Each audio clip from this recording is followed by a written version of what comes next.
பெரிய காஞ்சிபுரம் அருகே நகர்ப்புற சுகாதார மையத்தில் மருத்துவர் மற்றும் செவிலியர்கள் சரியான நேரத்திற்கு வராததால் பொதுமக்கள் கடும் அவதிக்குள்ளாகியுள்ளனர். பஞ்சிப்பேட்டை பெரிய தெருவில் செயல்பட்டு வரும் நகர்ப்புற ஆரம்ப சுகாதார நிலையத்திற்கு 4 கிலோமீட்டர் தூரத்தில் உள்ள மக்கள் சிகிச்சைக்காக வந்து செல்கின்றனர். மேலும் கர்ப்பிணி பெண்களும் பரிசோதனைக்காக வருகின்றனர்.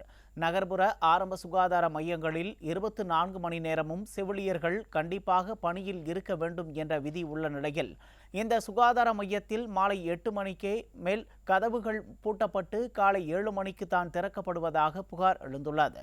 மேலும் காலை மருத்துவர் மற்றும் செவிலியர்கள் சரியான நேரத்திற்கு வராததால் 10க்கும் மேற்பட்ட நோயாளிகள் சுமார் 1 மணி நேரமாக காத்திருக்கும் அவல நிலை ஏற்பட்டது.